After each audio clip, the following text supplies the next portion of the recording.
Okay, so I'm Bob Isaacson, and I am one of the founders. Four of us founded DVA back in 2011, Dharma Voices for Animals, which we also call DVA. And I'm currently the president and CEO. I'm the only president and CEO. I started at the very beginning. So personally, I live in California, actually in San Diego, the southern part of California.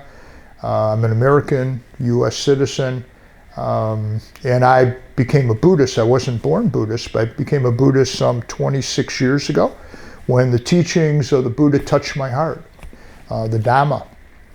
When I heard from some wonderful teachers, at first Asian teachers, and then later Western teachers that were trained in Asia, where Buddhism is. Almost all the Buddhists in the world live in Asia, almost 99%. And there's some in the United States, some in Europe. And so what I've done, my own Dhamma practice is that I've been on many meditation retreats. So my area of practice is Theravada Buddhism, Vipassana, some people call it, and influenced mostly from Thailand and Burma, which are two of the other three major Theravadan countries. Of course, Sri Lanka is also. My teachers, for example, the retreat center that I've spent over 2 years of my life meditating, silent, 1 month, 2 month retreats, is influenced mostly by Ajahn Chah in Thailand and by Mahasi Sayadaw from Burma or Myanmar. So this is my practice, and I was drawn, as I mentioned, to Buddhism by the unbridled, unlimited compassion of the Buddha, and also unlimited teaching of non-harming, of being careful not to hurt or not to harm a sentient being, a being that can feel pain.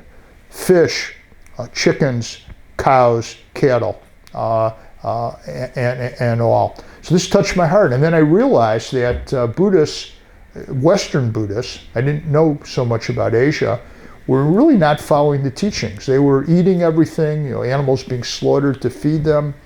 And so when we realized that, I talked to Patty and Kim and David, the four of us decided to start an organization. And we named it Dharma Voices for Animals. So we are the only international animal rights Buddhist organization in the entire world. We're the only one. So we speak for animals because no one else is doing it. We speak for animals in Buddhist communities around the world. So some 6 years ago, 5.5 years ago, we decided to go outside the United States. There's not that many Buddhists in the United States. We wanted to find a country where we could start a project and really work on a continuing basis, come back year after year, day after day, month after month.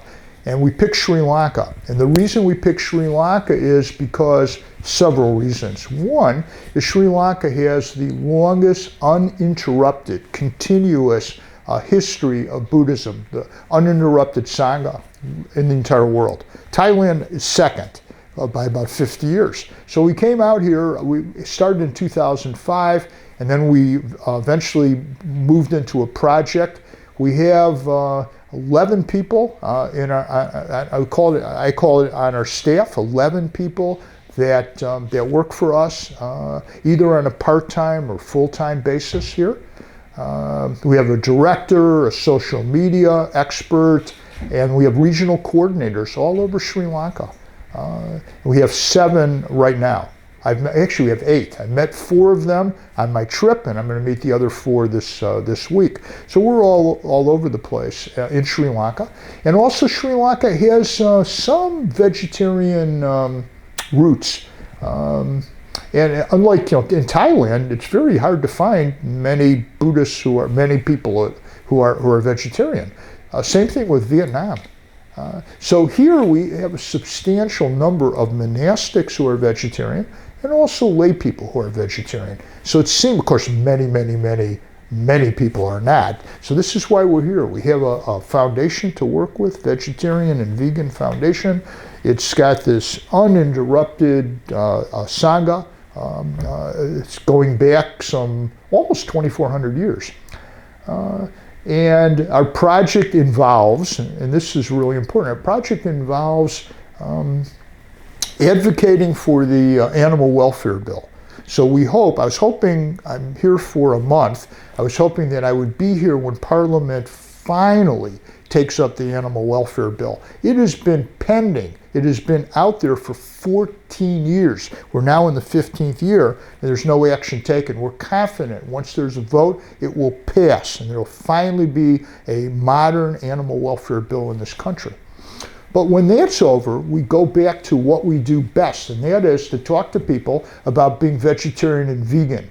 And this is we call it our bread and, I won't say that. This is really the foundation of what we're doing. And so what we're doing is we are making presentations most often at Dharma schools or Sunday schools around Sri Lanka. And as I mentioned, we have 8 regional coordinators, and they're responsible for the presentations, for example, in Gaul on the one hand, and Anuradhapura on the other hand. And we've been doing this now for 3.5 years. We also make presentations to Army people on their base. So we talk to 1,200, 1,300 soldiers at a time. We're in the newspapers, we have press conferences, we're using any forum we can to be the voice for animals, to talk to animals about why they don't want to be harmed. You know, humans can talk for themselves. We all speak the same language, or we can get an interpreter so we can understand each other. Animals can't speak our language. They don't speak. They can't speak in a way that humans can understand them. So they can't say, why are you doing this to me? Why are you paying someone to kill me? Why are you paying someone to kill my children? They can't say this. So we say that for them. Let's see, what else can I tell? I can just tell you a little bit more about myself, which is that in the US for 25 years, I was a civil rights lawyer. My specialty was defending people against the death penalty. Myself and some other people that were helping out managed to abolish or get rid of the death penalty in Illinois, saving some 200 people from execution in that state. I now live in California. I no longer practice law because I'm a full-time CEO president of Dharma Voices for Animals. So that was a satisfying career, and it was really easy to make a transition from protecting humans to protecting animals. And this touches my heart. It's not a difficult thing for me to do. It's something that I want to do, and that's why we started DVA. So I love Sri Lanka. I love to be here. I love the people. I love the country. It's very beautiful, and we've had an amazing couple of weeks so far. I look forward to coming back to Sri Lanka again and again. DVA, Dharma Voices for Animals, is here to stay in Sri Lanka. Hello to you, Bob. Hello. I welcome to you to Sri Lanka. Thank for the you. 5th time, I heard so. 5th time, thank you. Very nice to see you. So today we plan to have a very friendly chat with you regarding veganism and being vegan in a totally different angle. To get to know some unspoken facts. Okay. So, since the prehistoric age, humans are very known and proven to be carnivores. Not really. If you look at our teeth, Okay. there are a lot of people disagree with that. If you look at our teeth, they don't have sharp incisors like Okay. tigers and lions and hyenas and wild dogs and all. True. So we're really more herbivores than carnivores. Yeah. When the society developed, it is said that in 1944, a British woodsman introduced this veganism concept to the world. So gradually, when the society develops, the food consumption was like carnivorous people, omnivorous people, and vegetarians were there at the beginning. So later the veganism came. Now it's very prominent now. There are vegan societies, vegan cultures, vegan styles and stuff. But some in the society, they think it is an extreme practice. How would you see it? Yeah, first of all, let me say that there's some veganism's been going on for a long time. It didn't start with a guy in England. He gave it a name. That's what he did. Yeah, he gave it a name. If you look at the Chinese monastics all around the world, those living in the United States, those living in China, in Taiwan, and Singapore, and Malaysia, and Indonesia, and all over the West, they take a vinaya or a vow to follow the precepts. They have several hundreds. And one of them is to not eat, to be vegetarian, to not eat animals. And today, the ethnic Chinese monastics are vegan.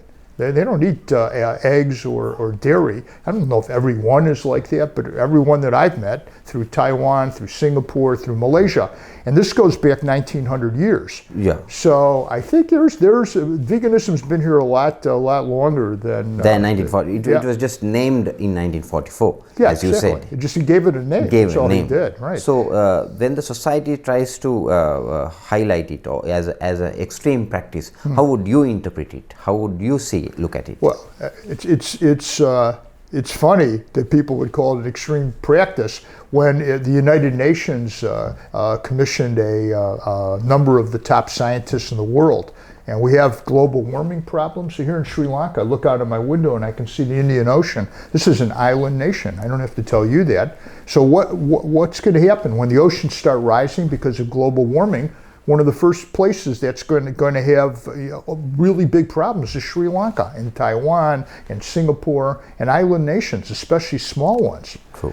So what is extreme? Is extreme adopting a diet of veganism that is an answer to the biggest cause, the single biggest cause of global warming, according to the scientists commissioned by the United Nations? You can find this online. 2007. Way more impact on global warming, much more global warming from the carbon that's emitted when you do factory farming. Factory farming is the practice of raising animals for slaughter. 40% more carbon and therefore more global warming impact from factory farming than all of the planes, all the trains, all the cars, all the buses, all the ships in the world combined. So what practice is extreme? Protecting the planet on the one hand through veganism, or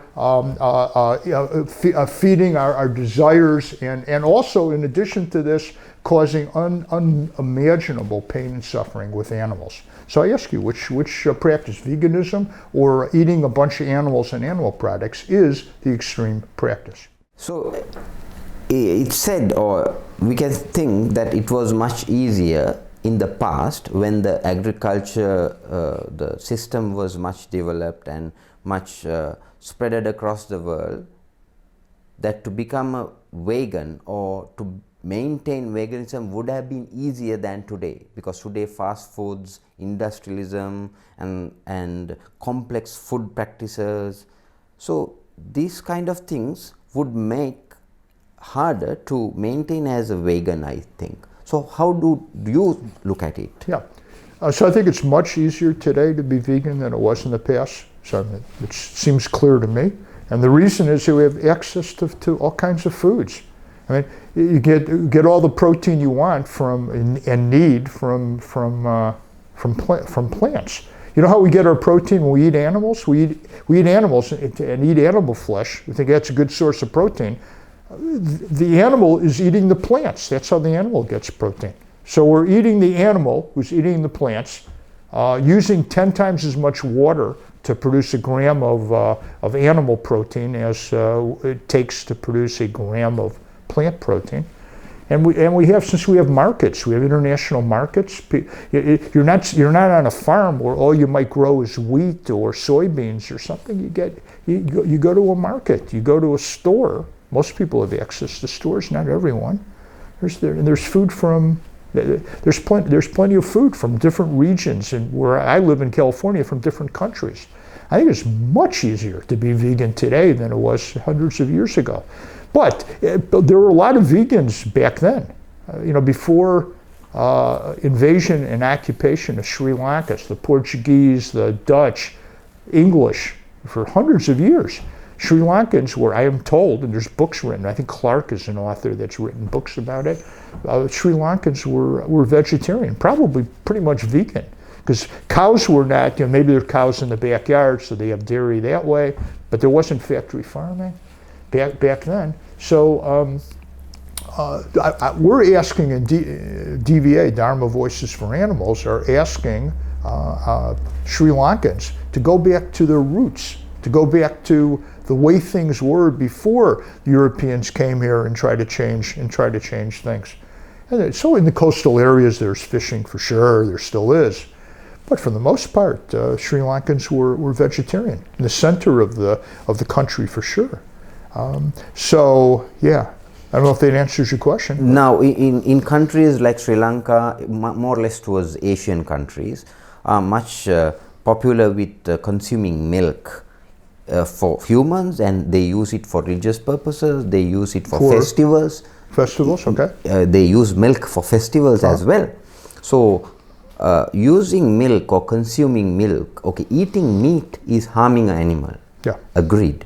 But when consuming milk, how does that affect the well-being of the animals, or how would it affect to their animals' world? Right. Yeah, so I really cannot speak to the one cow that's kept by a family or by several families in a village and and provides the milk. So I mean, I don't know what happens to the cow, of course, the female cow, when they're no longer producing milk. I mean, are they slaughtered? What happens to them? So those are some concerns that I have with the cow producing milk in the backyard. But I can speak to the to industrialized farming and factory farming, where production of milk is like production of a pen or a pencil. It's mass produced. And these, it's horrible for the animals in several different ways. The first is that the calf, the male or female a child of the cow, of the female cow, that's the milk cow, is taken away from the mother at the age that the calf is either 1, 2, or 3 days old. 1, 2, or 3 days old, and they are separated. The mother will never see the calf again. The calf will never see the mother again. And I've actually heard the cries of the calf and the mother, and it's heartbreaking. So this is one way. Now, what happens to the calf?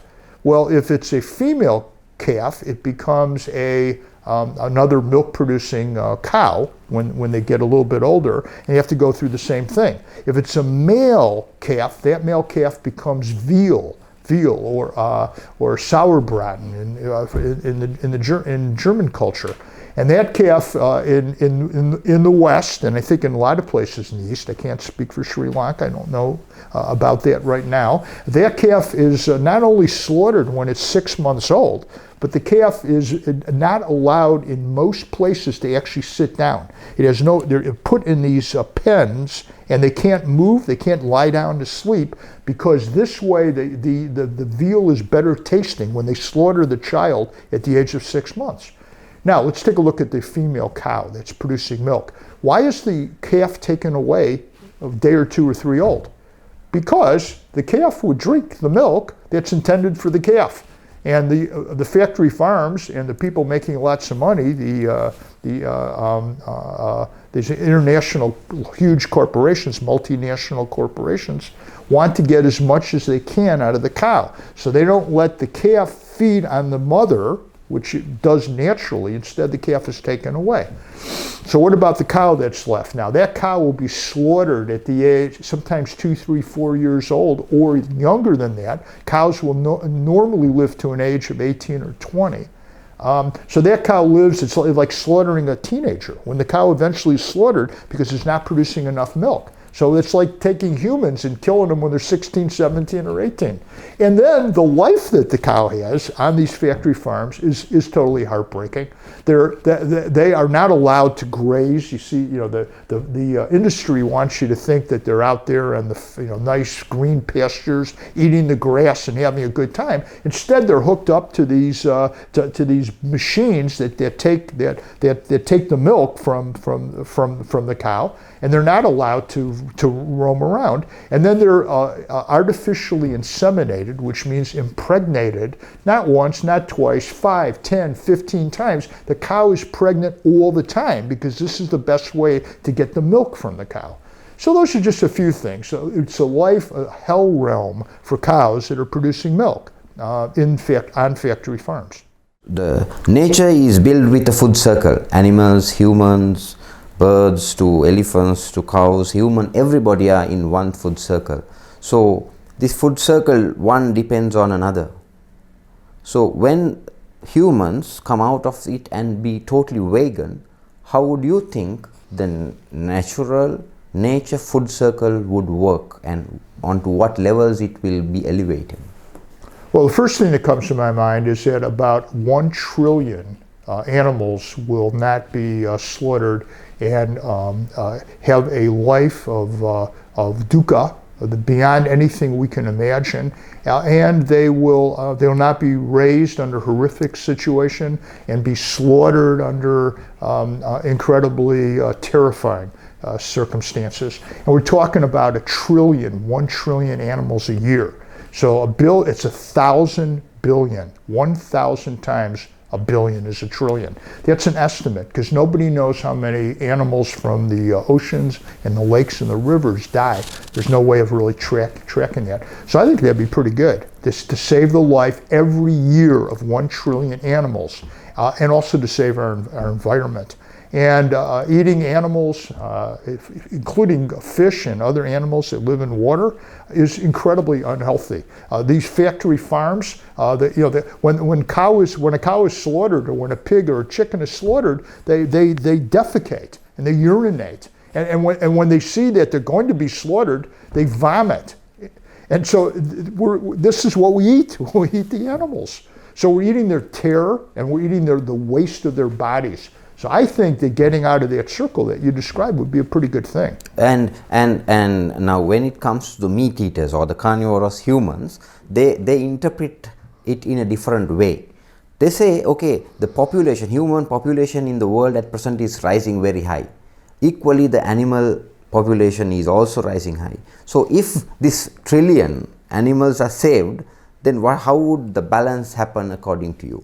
Yeah, well, there's no balance at all. I mean, we're producing billions of animals, hundreds of billions of animals every year to be slaughtered. They're not naturally being produced. The cow is being inseminated artificially by machines that impregnate the cow. And this is what's happening. And the females on factory farms are being impregnated, they're being raped. If they were humans, they're being raped. That's a violation of the second precept, of taking what's not offered. The precept is to refrain from taking what is not offered. And of course, it's a violation of the first precept about killing. Not harming and not killing. Panatipata waramani sikapadam samadhiyami. What could be clearer to that, to our Buddhist audience? That we are the only international Buddhist animal rights, animal protection organization in the world. So we're there. We're a voice for animals. The animals can't speak for themselves. So there's nothing natural about factory farming. It wasn't intended at all. So to use that so there's a lot of animals, we have to eat them. Stop producing animals. Stop producing bombs and stop producing animals. Then you won't have to worry about eating them. It's very simple. If people went to a vegan diet, I want to say this is important. All your questions are about veganism, and it's usually a gradual process. I was vegetarian for many years before I became vegan. I've been vegan now for, I think, 17 years. Okay, so you start where you are. You don't think you have to give up everything at the beginning. You just do it. Maybe you save one animal a day. So instead of having chicken or for dinner or for lunch, just have a vegetarian diet or a vegan meal or 2 meals. Maybe once a week you go vegetarian. You work your way up and hopefully eventually get to vegan, which is no animal flesh, including fish and other animals that live in water, and no dairy. We already talked about the problems with raising animals for milk, raising cows, female cows for milk, and also it would be no eggs. Egg industry is also really destructive of animals' lives and also of the environment, and it's also very unhealthy. So it seems pretty easy to me. We're not messing with it. There's nothing natural about these factory farms. Over 1 trillion animals are dying each year at the hand of humans. How many animals will die tomorrow to feed Buddhists around the world? Okay, veganism is not very familiar with the societies in the Middle East countries like Doha, Qatar, Bahrain, Dubai, and the entire region of Saudi Arabia. So how would you think this would be practical for them, and how would you introduce it for them to the day-to-day life? Well, the food eaten in the Middle East, as part of the culture in the Middle East, is my favorite vegan food in the whole world. You have hummus, you have falafel, you have baba ganoush, and other products are 100% vegan. They're made, many of those are made either from eggplant or from chickpeas, garbanzo beans. I mean, the full, complete proteins, 100% complete proteins. You don't need anything else. And also, they're low in fat.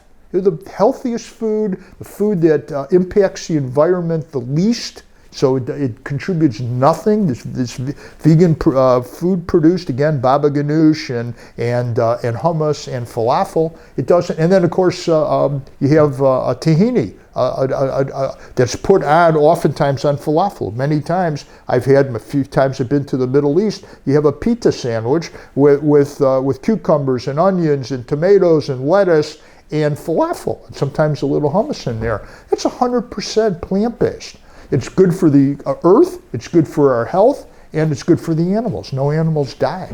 So, and I'm sure there's lots of vegan food in those countries and in that region that you mentioned in the Middle East that I don't even know about. So I don't. They understand that. They're eating other things as well, but they don't have to. I mean, people want to be vegan in the Middle East. There's plenty of food to nourish them. Interesting, delicious, tasty, interesting food. So as explained by you, being vegan or practicing veganism obviously helps to personal upliftment in life, in health. How do you look at it, or how do you explain how would it affect the society, the economy, the social system? Yeah, so basically I go back to all 3 points.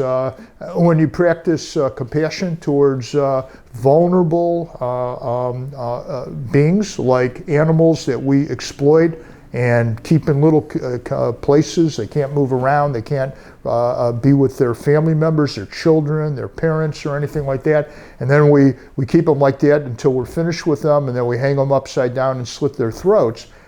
To me, that's not nourishing. It's not supportive of the kind of society that I want to live in.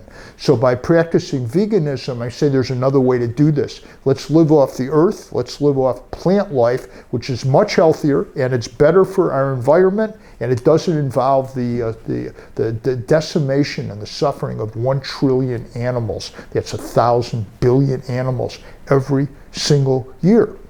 So this is my contribution, and by talking to people, by organizing, by founding DVA with a couple of friends, by being the one and only present CEO for now. I'm in my 11th year. I encourage this. I encourage, and not only veganism, but vegetarianism as well. That's the first step towards veganism. And if you never become vegan, you're vegetarian, you're going to save 90 to 95% of the animals. Average person in the United States, average person will eat between 10 and 20,000 animals in their lives. That's a lot of negative karma to build up over a lifetime.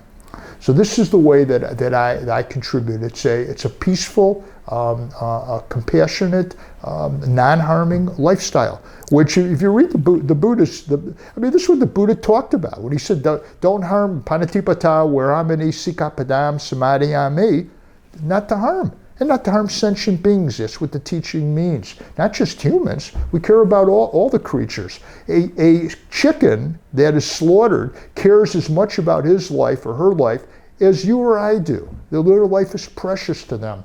A fish, well, we can't relate to fish so much because they breathe in the water and they suffocate out of the water. We suffocate in the water and breathe out of the water. But a fish wants to be free from suffering as much as you or I do. This is just the way it is. There's no other way around it. So why choose a lifestyle that supports suffering, supports devastation of our environment? Factory farming is the single greatest cause of global warming in the world. Not because I'm saying it, but because of the world-class scientists who were commissioned by the United Nations and came up with a report in 2007. This is what they say. Anyone can find it on the internet. Just Google United Nations veganism. It's the end of it. Then you have the report. And also health. We talk about the health, our own health, but the health of our children and our families. We're eating all this stuff that's causing us terrible stuff. The single greatest cause of heart disease is eating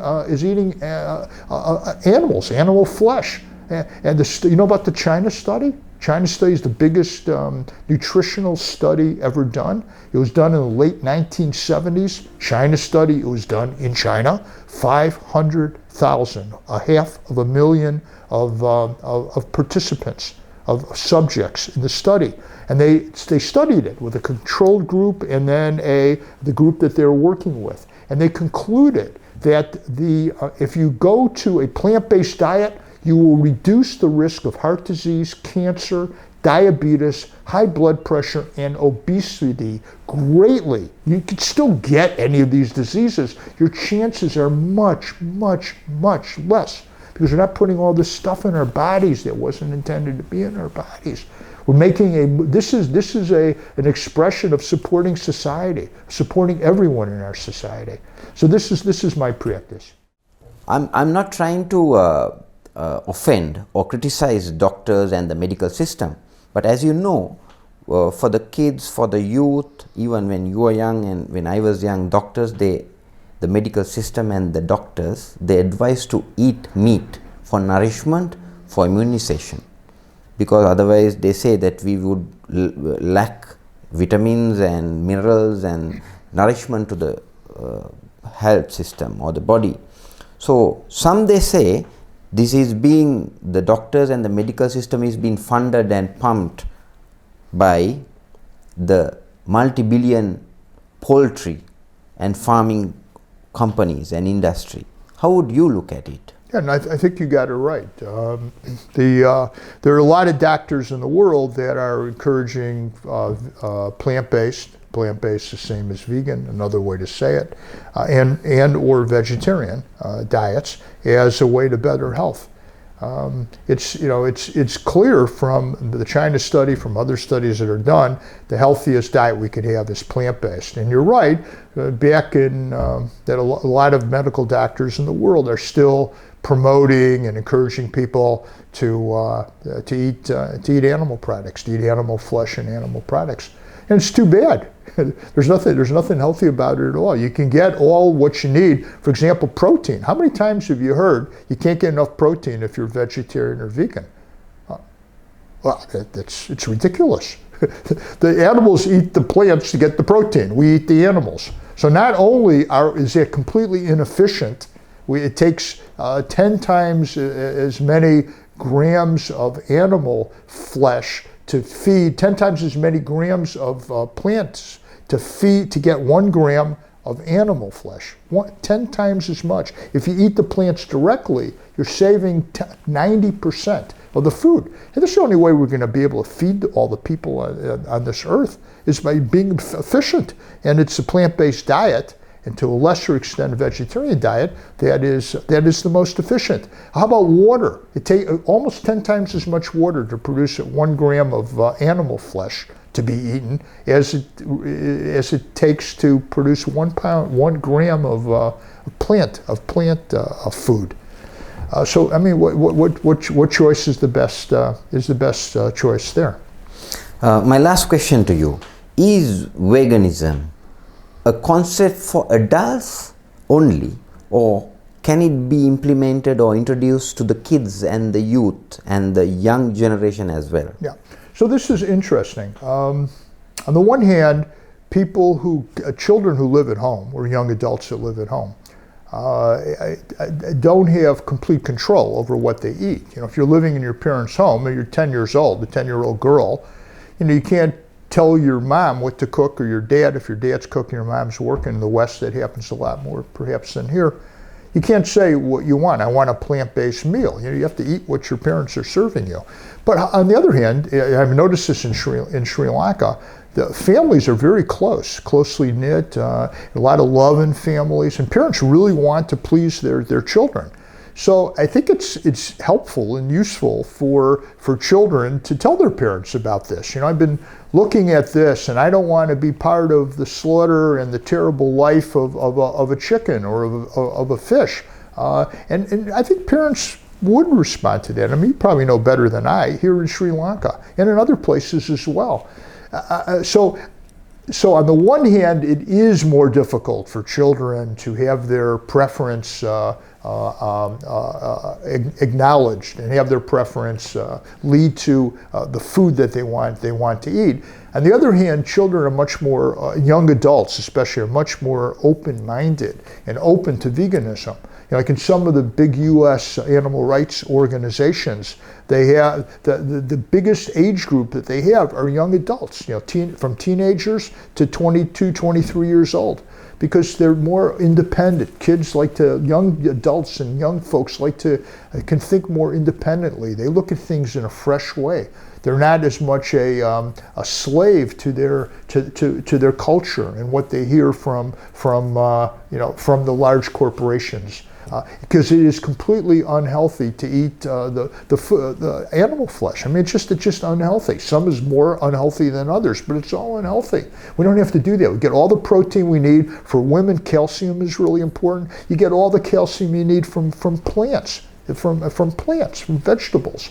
So we're not only eating vegetables, we're not only eating fruit, we're also eating grains like rice and beans. These are the major groups, the major food groups. We're just not eating animal flesh, and if you're vegan and not vegetarian, beyond vegetarian, so you're not eating dairy products or eggs.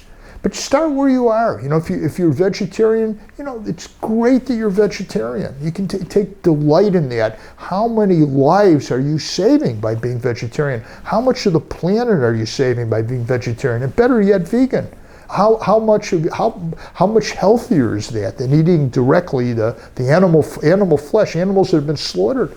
And you get all their waste, their defecation, their urination. When they see the slaughter, this is what they do. They eliminate body waste. We're eating their terror. Why would we want to do that? That doesn't make any sense.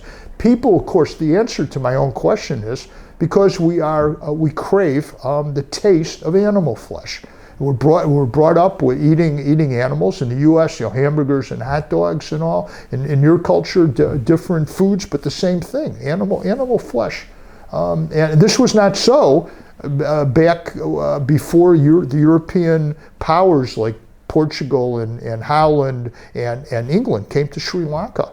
So what I'm reading about this is that Sri Lanka was largely a vegetarian, probably even a vegan society. Of course, there's fishing. So the exception of fishing. And then these European invaders and occupiers say to the people, if you want to be really healthy, if you want to be rich and powerful, if you want to go somewhere in your life, eat what I eat. And they imported into Sri Lanka factory farming, which wasn't here. It started in the 20th century. So the English taught Sri Lankans factory farming. So we're inviting not only Sri Lankans, but Vietnamese and Thai and Burmese and all of the other largely Buddhist countries in the world to go back to their roots, to go back to what people were eating in their countries before the European powers came here.